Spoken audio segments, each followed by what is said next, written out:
Headline show. So break ముందు ఇవాళ ప్రధాన వార్తాపత్రికల్లో వచ్చిన వార్తలను చూసాము. ఇక దీనిపై విశ్లేషణకు మనకి టీజీవీ కృష్ణారెడ్డి గారు వైఎస్ఆర్సీపీ నుంచి, మహేష్ గారు కాంగ్రెస్ తెలంగాణ నుంచి, వేణుగోపాలాచారి గారు టీఆర్ఎస్ నుంచి, అలాగే రఘునాథ్ బాబు గారు మనకి బీజేపీ ఆంధ్రప్రదేశ్ గుంటూరు నుంచి మనతో జాయిన్ అయ్యారు. నమస్తే అండి, welcome to Sakshi headline show. So చెప్పండి సార్, కృష్ణారెడ్డి గారు, ముందుగా వైఎస్ఆర్సీపీ ఈరోజు ఉధృతంగా ప్రచారం స్టార్ట్ చేయబోతుంది. మీ అధ్యక్షుడు వైఎస్ జగన్మోహన్ రెడ్డి గారు కూడా పర్యటన ప్రారంభించబోతున్నారు. ఏ విధమైన ఫలితాలు మీరు ఆశిస్తున్నారు? వైఎస్ రాజశేఖర రెడ్డి చేసిన సంక్షేమ పథకాలు, ఆ కార్యక్రమాలు ఏ విధంగా అయితే ప్రజల్లో ఉన్నాయనే ఒక ప్రముఖ అస్త్రంతో మీరు ముందుకెళ్తున్నారు, ఎంతవరకు సక్సెస్ సాధిస్తారని మీరు అనుకుంటున్నారు?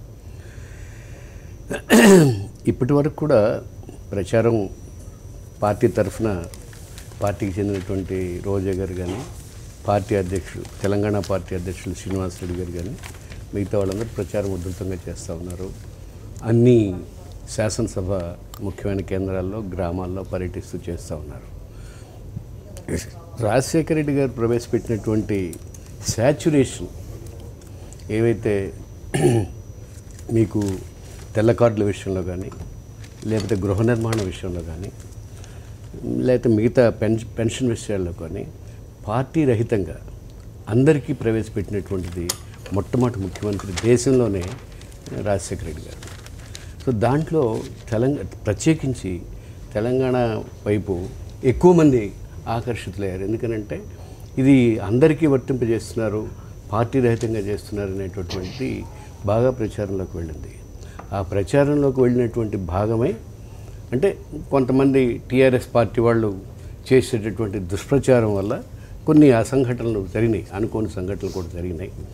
ఆ అనుకోని సంఘటనలో మరి కొంత మేరకు టీఆర్ఎస్కి నష్టం కూడా జరిగిందని మనము చెప్పొచ్చు. దాంట్లో ముఖ్యంగా ఏంటంటే ఇప్పుడు టీఆర్ఎస్ కానీ, తెలుగుదేశం కానీ, లేదా బీజేపీ కానీ ఎవ్వరు కూడా ప్రచారంలో గతంలో ఒక 2 నెలలు ఎలక్ట్రానిక్ మీడియాలో కానీ, ప్రింట్ మీడియాలో కానీ ఒకరి మీద ఒకరు దుమ్మెత్తి పోసుకున్నటువంటి విషయాన్ని ఒక్కరు కూడా ప్రస్తావించడం లేదు. అంటే వాళ్ళ లోపాలే మీ బలమా? లేకపోతే డెఫినెట్గా అదే చెప్తున్నాను. కాంగ్రెస్ పార్టీ కూడా ఎందుకో ప్రస్తావించడం లేదు. ఓటుకు నోటు కేసు, నన్ను ముట్టుకుంటే నన్ను బ్రహ్మదేవుడు కూడా ముట్టుకోలేదని ఒక ఆయన నన్ను ముట్టుకుంటే నీకు చూపిస్తాను నీ తడాకాయ ఉంటాను ఇంకొక ఆయన. అంటే ఏంటి, టెలిఫోన్ ట్యాపింగు, ఓటుకు నోటు కేసులో ఎవరు కూడా ఏమి గప్చుప్ సంబార్ బుడ్డి. దాని తర్వాత సిబిఐ విచారణ నుంచి కూడా ఎవరు మాట్లాడడం లేదు. సో ఎందుకు మాట్లాడలేదని మాట్లాడతామండి. మహేష్ గారు, మీరు చెప్పండి. సో కాంగ్రెస్ దిగ్గజాలు దిగారు. సో నిన్న మీరా కుమార్, అలాగే దిగ్విజయ్ సింగ్ కూడా మాట్లాడుతూ ఉన్నారు. సో బీహార్ ఫలితాలే ఇక్కడ కూడా రిపీట్ అవుతాయని ఒక ధీమా వ్యక్తం అవుతుంది. కానీ చూస్తే కనుక నేతలలో కానీ, ప్రచారంలో కానీ అంత స్పందన రావట్లేదని ఒక వార్త వినిపిస్తుంది. దానికి ఏం చెప్తారు మహేష్ గారు? ప్రచారంలో స్పందన రావట్లేదు అనే దాంట్లో వాస్తవం లేదు. బీహార్ ఎన్నికల ఫలితాలు రిపోర్ట్ అవుతాయని ఎందుకు చెప్తున్నామంటే, కేంద్రంలో అధికారంలో వచ్చిన తర్వాత వాళ్ళు ఎలాగైతే ప్రజా వ్యతిరేక విధానాలు అవలంబిస్తూ ఉన్నారో వాళ్ళకు అక్కడ ప్రజలు ఇచ్చిన విఘ్నతతో ఇచ్చిన తీర్పే రేపు ఇక్కడ కూడా అంతే విఘ్నత కలిగిన వరంగల్ ప్రజలు ఇక్కడ ప్రజా వ్యతిరేక పాలన, నిరంకుశ పాలన మీద కృష్ణారెడ్డి గారు చెప్పినట్టు వాళ్ళు చేస్తున్న ఎందుకు కొన్ని అంశాలు ఎందుకు మీరు ప్రస్తావించడానికి లేకపోతున్నారు?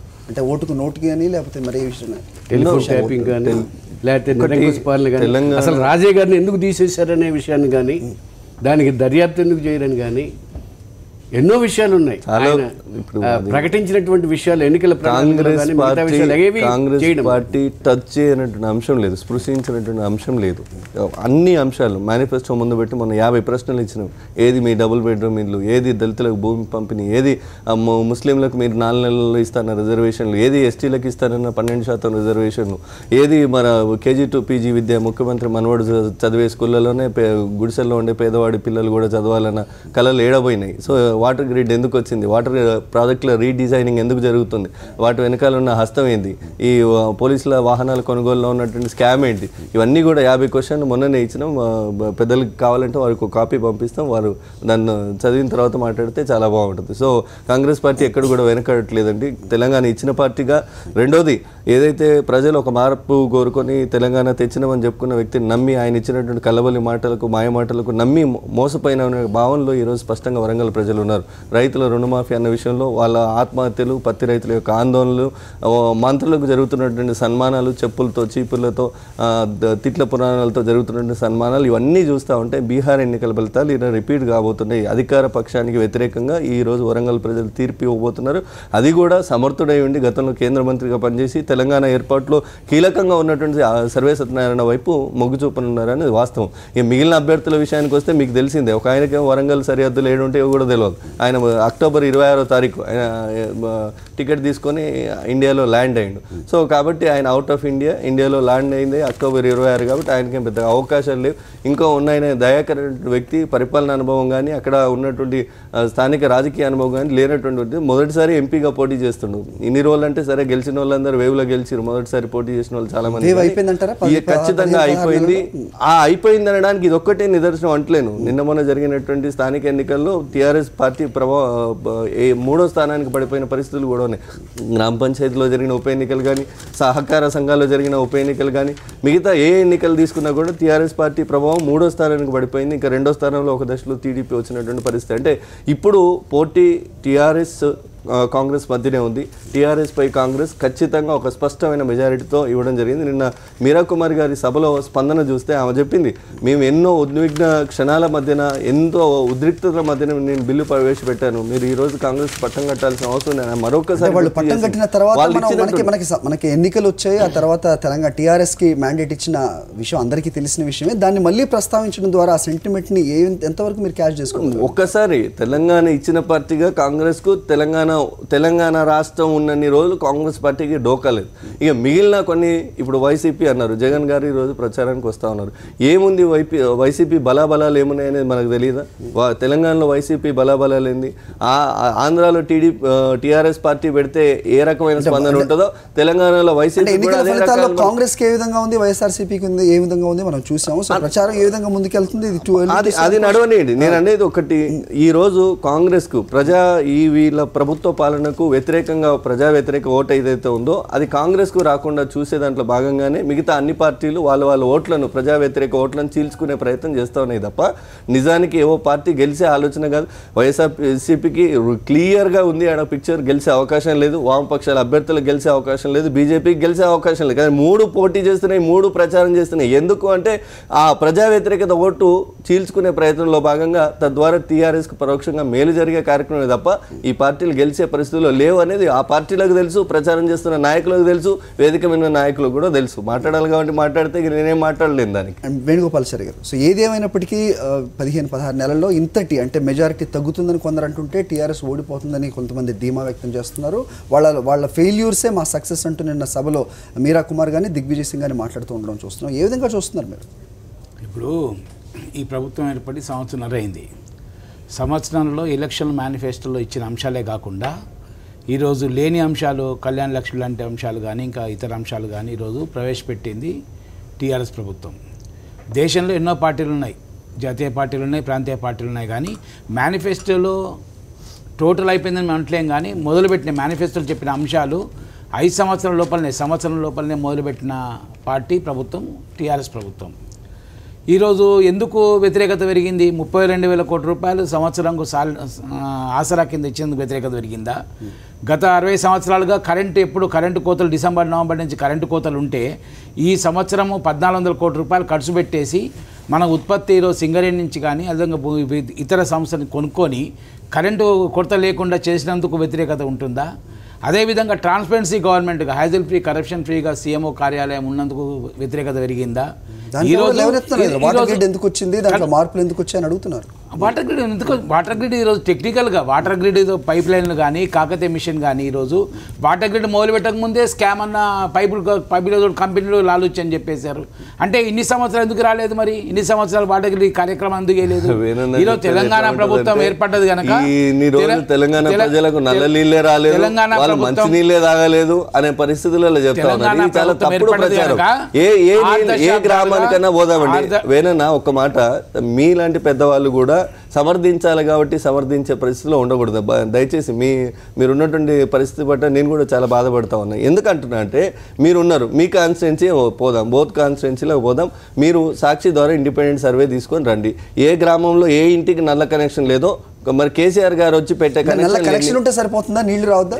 నీళ్ళ కోసం ఏం చేసినాం మనం, పోనీ అదన్నా చెప్తాం కదా. ఇప్పుడు మీరు సిద్దిపేట కోసం వాటర్ ఇవ్వడానికి అక్కడ నుంచి మానేరు డ్యామ్ నుంచి తవ్వుకొని వచ్చినావు.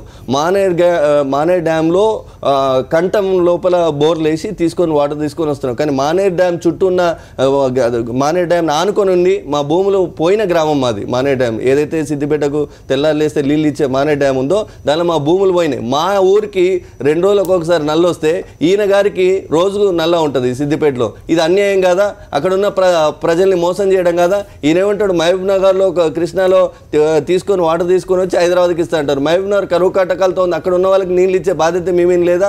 అక్కడ ఉన్న 80% ప్రాజెక్టులు పూర్తి చేయడానికి రూపాయి విధించారంట, కొత్త ప్రాజెక్టులు స్టార్ట్ చేయడానికి ₹1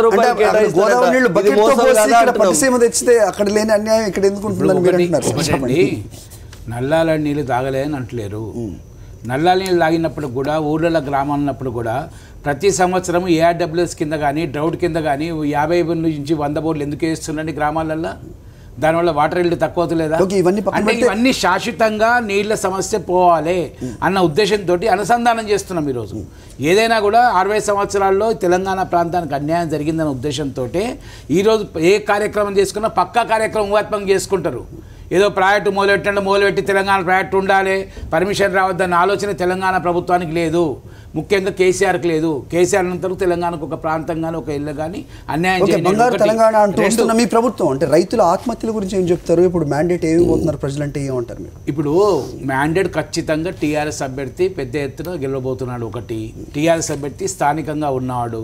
వేరే పార్టీలు అరువు తెచ్చుకున్న అభ్యర్థులు ఈరోజు ఉన్నారు. ఎందుకంటే అక్కడ అభ్యర్థులు లేక వేరే పార్టీ నుంచి వేరే ఏరియా నుంచి అరువు తెచ్చుకున్న అభ్యర్థులతో పోటీ చేస్తున్నారు. ఈరోజు పార్టీలు పోటీ చేయాలి కనుక ఈ ప్రత్యామ్నాయాలు లేవు కనుక వాళ్ళకు ఎగ్జిస్టెన్స్ కొరకు ఏదో పోరాడుతుంది తప్ప టీఆర్ఎస్ గెలుపుని ఎవరు ఆపలేరు. టీఆర్ఎస్ మెజార్టీ ఖచ్చితంగా వస్తుంది. ఈరోజు టీఆర్ఎస్ పరంగా చేస్తున్న ఇప్పుడు ఈరోజు చాలామంది విమర్శిస్తున్నారు నాయకుల మీద.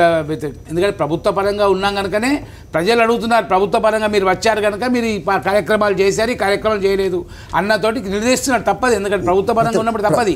ప్రతిపక్షాలు తప్పకుండా ప్రతిస్తారు. ప్రతిపక్ష వాళ్ళకి హక్కు లేదు కనుక ఆటోమేటిక్గా వాళ్ళకు ఏం అడుగుతలేరు. నమస్కారం అంటే నమస్కారం పెడుతున్నారు కనుక వాళ్ళు చేయలేని శక్తి ఉన్నది కనుక చేయలేరు కనుక అధికార పార్టీ ఎమ్మెల్యేలు కానీ అధికార పార్టీ మంత్రులు కానీ అక్కడ అడుగుతున్నారు. తప్పదు, ఎందుకంటే ప్రభుత్వం ఉన్నది, ఓ బాధ్యత ఉన్నది. ఇప్పుడు ఏ కార్యక్రమాలు కూడా సంవత్సర కాలంలో ఈ కార్యక్రమాలు చేశాము, ఇంకా 3.5 సంవత్సరాలు ఉన్నది. ఖచ్చితంగా ప్రభుత్వం చేసే శక్తిగా ఉన్నది కనుకనే మమ్మల్ని అడుగుతున్నారు, మేము చేసి చూపిస్తాం. ఓకే, రఘునాథ్ బాబు గారు సారీ అండి, కొంచెం వెయిట్ చేయించవలసి వచ్చింది. చూస్తున్నారు సార్, సో ఏపీ రాజకీయాల విషయానికి పక్కనకు వద్దాం. ఇక్కడ తెలంగాణ చూస్తే కనుక ఏం చెప్తారు మీరు? అంటే ఇటు బీజేపీ టీడీపీ కలిసి అభ్యర్థిని నిలబెడుతోంది. అతను ఏమో నాకు ఓటు వేయడం వాళ్ళ అదృష్టం, నేను లేకపోతే దురదృష్టం అనే విధంగా ఆయన మాట్లాడుతూ ఉండడం చూస్తున్నాం. ఏ విధంగా విశ్లేషిస్తారు సార్? ఏపీ విషయానికి మళ్ళీ వద్దాం. ఇప్పుడు టీఆర్ఎస్ ప్రభుత్వం మీద వ్యతిరేకత ఎక్కువగా ఉండడానికి గల కారణాలు ఏంటంటే వాళ్ళు చాలా యాంబిషియస్ ప్రోగ్రామ్స్ టేకప్ చేశారు. వాటర్ గ్రిడ్ అయినా మిషన్ కాకతీయ అయినా, కానీ అవన్నీ ఫలాలు వచ్చేటప్పటికి చాలా టైం పట్టేటటువంటి విషయం. అదేవిధంగా కొన్నేమో ఈ 2 బెడ్రూమ్ ఇళ్ళు కానీ లేకపోతే ఏమో అసలు ఇంతవరకు మొదలే కాలేదు. కాబట్టి వాళ్ళ అన్ని టీఆర్ఎస్ నిజానికి ధనిక రాష్ట్రమైన తెలంగాణ సర్ప్లస్ స్టేట్ అయినా హైదరాబాద్ ఉండటం వల్ల దాన్ని ఉపయోగించుకోవాల్సినట్టు ఉపయోగించుకోవట్లా. దీనితో కొంత ప్రకృతి కూడా సహకరించకపోవటం, వర్షాలు లేకపోవటం, రైతులు కూడా కొంత అది వాళ్ళ చేతుల్లో లేకపోయినా సైమల్టేనియస్గా జరిగింది. కాబట్టి వీటన్నిటితో వాళ్ళు టీఆర్ఎస్ మీద వ్యతిరేకత వచ్చినప్పుడు ఏ పార్టీకి ఓటు వేయాలి? నెక్స్ట్ క్వశ్చన్, ఏ పార్టీకి వేయాలి అన్న దగ్గర కాంగ్రెస్ పార్టీకి ప్రధాన ప్రతిపక్షంగా కనపడుతున్నప్పటికీ వాళ్ళు అంతర్గత కుమ్ములాటల్లో వాళ్ళల్లో ఒక అంత కలిపి ఒక ఫేస్ అనేది కనపట్ల.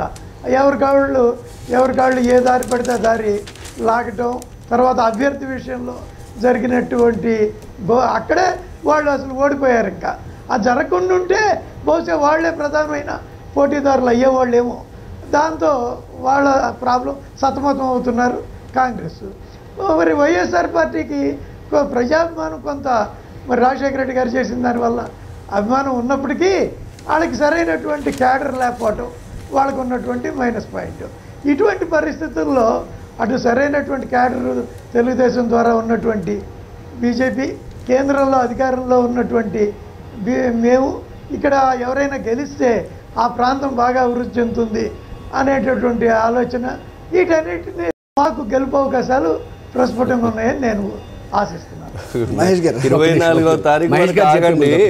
బీహార్లో ఓటమికి సంబంధించిన పరిస్థితులను మీరు, తెలంగాణలో ఓటమికి సంబంధించిన పరిస్థితులను వాళ్ళు ఇద్దరు కలిసి అవలోకనం చేసుకొని సమీక్షించుకుందరు. కానీ ఒక మాట అయితే స్పష్టంగా చెప్తా ఉన్నాను, బీహార్లో బీజేపీ ఏదైతే చేసిందో, సామధాన వేద దండోపాయాలను ఉపయోగించిందో, మతతత్వం అన్నది, అభివృద్ధి అన్నది, ప్రతి ఒక్కటి వాళ్ళకి ఇచ్చిన 1,25,000 కోట్ల ప్యాకేజ్ అన్నారు. ఏ భారతానికి పోతే 5 ఫేజులలో ఆ మాటలు మాట్లాడింది. ఈరోజు టీఆర్ఎస్ పార్టీ కూడా అదే చేస్తుంది. సామధాన వేద దండోపాయాలు ముందటి నుంచి ఉన్న తెలంగాణ సెంటిమెంట్ అనే అస్త్రాన్ని ముందటి నుంచే వాడుతూ ఉన్నారు. నిన్న కొత్తగా ఆయన చెప్పిండు, ఏదో పూజారి కళ్ళు పోతాయి అని చెప్పినట్టు, కేటీఆర్ గారికి చెవిలో చెప్పినట్టు, కళ్ళు పోతాయి టీఆర్ఎస్ కోట అయిపోతే అని నన్ను మీకు చెప్పమన్నారు అని పదే రిపీట్ చేసి మరి చెప్పిండు. సో హిందుత్వ అనేది వీళ్ళు వాడిండ్రు, అభివృద్ధి అని వాడడానికి బిడ్డకు 10 కోట్లు బతుకమ్మకి ఇవ్వడానికి వీలైతుంది. కానీ ఉద్యమం ఊపిరిగా పనిచేసినటువంటి ఉస్మానియా యూనివర్సిటీ బిల్లులు బకాయి ఉన్నాయి 7 కోట్ల రూపాయలు 18 నెలల్లో ఇవ్వడానికి చేత కాలేదు. నిన్న ఎన్నికలు వరంగల్ ఎన్నికలలో ఉంది కాబట్టి అక్కడ ఉన్న విద్యార్థి లోకాన్ని సంతృప్తిపరచడానికి 7 కోట్లు ఇచ్చిండు. నోటిఫికేషన్ ఇన్ని రోజుల నుంచి లేదు, 8 నెలల తర్వాత టీఎస్పీఎస్సీ ఏర్పాటు చేసిన 16 నెలల దాకా నోటిఫికేషన్లు సరిగా లేవు. కాబట్టి చేయడం అయితే మనం చూస్తున్నాం. నిన్న ఎందుకు అక్కడ ఉన్నటువంటి నిరుద్యోగుల నుంచి వస్తున్న వ్యతిరేకత, రేపొద్దున సన్న బియ్యము మిగతా హాస్టల్కి ఏమంటే అక్కడున్న హాస్టల్ ప్రజల్ని కొంత ఆ పిల్లల్ని ప్రభావితం చేసేటువంటి వ్యవస్థ, ఇవన్నీ కూడా ఇక్కడ కూడా ఉన్న అన్ని అవకాశాలను వాడుతూ ఉన్నారు వాళ్ళు. ఖచ్చితంగా వాళ్ళకి అక్కడ ఏ గుణపాఠం దక్కిందో అదే తీర్పు ఈ రోజు దక్కబోతుంది.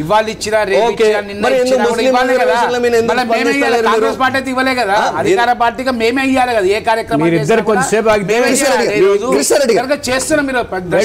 చేస్తున్నాం తప్ప ఈ రోజు మరి డబ్బులు ఖర్చు పెట్టేసి కమిషన్ల కక్కుర్తి పడలేదు. ఈ రోజు సార్ ఒక్క మాట, కమిషన్ల కక్కుర్తి పడకపోతేనే ఫీజుల పర్సెంటేజ్, పేద పిల్లలకి ఇచ్చే ఫీజులు అండి రియంబర్స్మెంట్ పర్సెంటేజ్ తీసుకున్నారంటే ఇప్పటి వరకు కూడా అధికారులు 6 ఐఏఎస్ అధికారులు లోకాయుక్త నోటీసులు ఇస్తే అటెండ్ కాలేకపోతా ఉన్నారు. అది ప్రభుత్వం యొక్క దుస్థితి. అసెంబ్లీలో మొన్న మాట్లాడేసి ఫేక్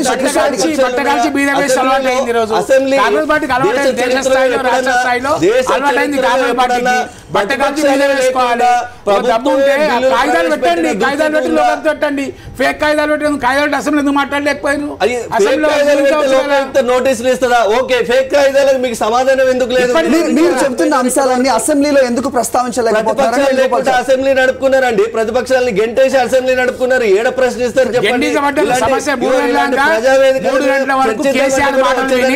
ముఖ్యమంత్రి సమానం ఇచ్చిన తర్వాత ముఖ్యమంత్రి అయినాక అరే మేము ప్రతిపక్ష పార్టీ కదా ఏం చేయకుండా బాగుండని అప్పుడు చదువుకొని భోజనం చేసి వచ్చి ధర్నా చేసారు.